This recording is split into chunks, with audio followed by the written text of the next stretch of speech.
Si tu veux savoir comment faire pour que la prophétie qui est sur ta vie se réalise, regarde cette vidéo.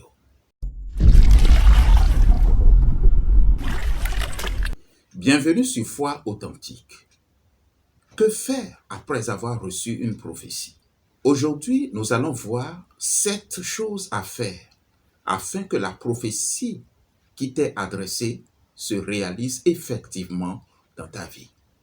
La première des choses, c'est qu'il faut écrire la prophétie. Allons dans Habakkuk chapitre 2 au verset 2. Vous connaissez certainement ce verset.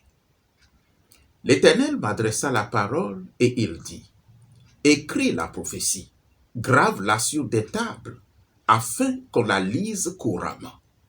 Car c'est une prophétie dont le temps est déjà fixé.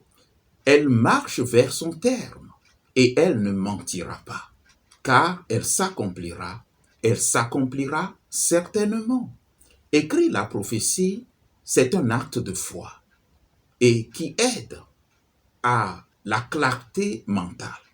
L'écrire te permet également de ne pas oublier les termes qui ont été utilisés au cours de cette annonce prophétique.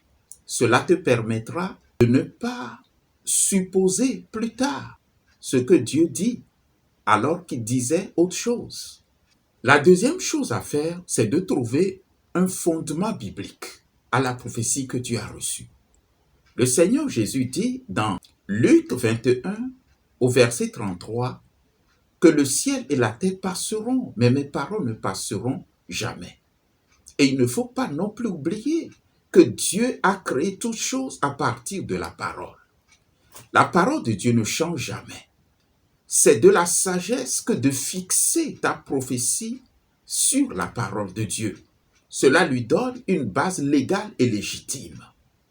Dans le domaine spirituel, cela a du poids. Supposons ceci. Tu es en train de chercher un partenaire de vie. Tu reçois du Saint-Esprit la promesse selon laquelle ton mariage aura lieu bientôt. Qu'est-ce que tu fais? Tu vas dans la parole de Dieu.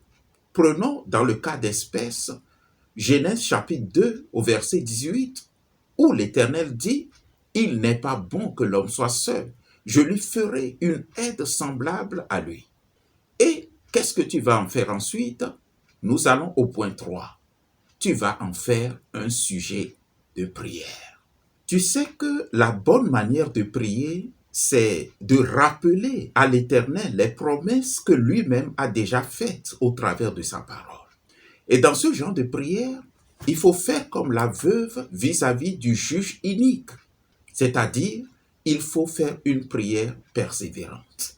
Dans le livre d'Ésaïe, il y a un passage très intéressant où il est écrit « Vous qui rappelez Jérusalem au souvenir de l'Éternel, ne vous relâchez pas jusqu'à ce qu'il rétablisse Jérusalem et la rende glorieuse sur la terre. » Donc, il faut avoir la même persévérance, le même état d'esprit. Pendant que tu es en train de prier, tu vas nécessairement te confronter au facteur temps. Tu sais que sur la terre, rien ne peut arriver sans un cadre temporel donné. Le passage que nous avons lu plus haut nous dit que le temps de l'accomplissement de la prophétie est déjà fixé. Donc, quand la prophétie sort, le temps de la réalisation est déjà contenu dans la prophétie. Daniel 2, 21 nous fait comprendre que Dieu est le maître des temps et des circonstances. Malheureusement, c'est là que beaucoup de personnes sont éprouvées. C'est pourquoi je t'exhorte à avoir confiance en Dieu. La parole de Dieu nous dit dans Hébreux 6, versets 11 à 12, que nous devons imiter la résilience de ceux qui, par la foi et la persévérance, héritent des promesses reçues de Dieu. L'étape numéro 5 développe les qualités nécessaires. Lorsqu'une prophétie est annoncée, il y a nécessairement 3 facteurs qu'il faut prendre en compte. il y a l'Esprit de l'Éternel qui annonce la prophétie ou bien qui inspire la prophétie. Il y a la parole prophétique ou la promesse de Dieu qui a été faite.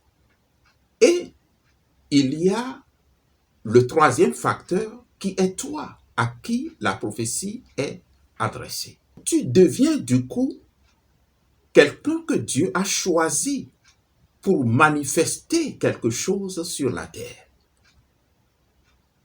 C'est pourquoi tu dois commencer par te préparer par rapport à l'appel qui t'est adressé, par rapport à la vocation qui t'est adressée. Imagine par exemple que tu es appelé à devenir un grand homme d'affaires. Il y a certainement des choses que tu dois commencer par faire pour te préparer. C'est un acte de foi, mais également d'adaptation à la fonction ou bien au poste que le ciel a pour toi dans un avenir plus ou moins proche. L'étape numéro 6, ne cherche pas à forcer les circonstances. Habakkuk 2, verset 3 nous dit, quand la prophétie tarde, attends-la. Ne cherche pas à manipuler les choses. Ne cherche pas à essayer d'aider Dieu. C'est ce qui arrive lorsqu'on est impatient. Et Abraham avait dû commettre cette erreur en écoutant la voix de sa femme. Au début, Agar ne faisait pas partie de l'équation. Dieu n'avait rien dit à propos d'Agar.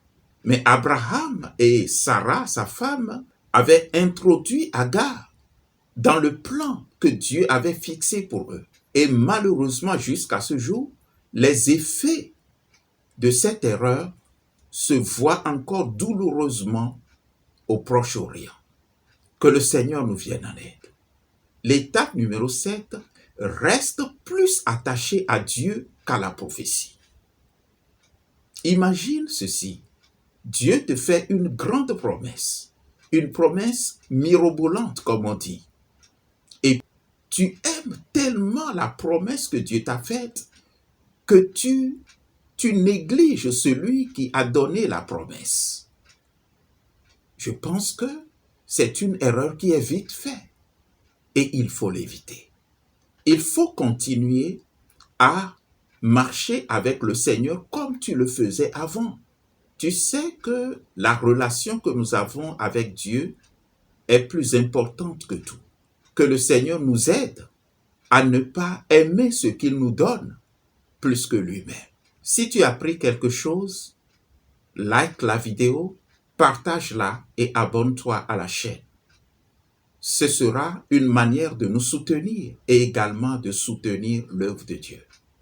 Pendant que tu le fais, que le Seigneur te bénisse.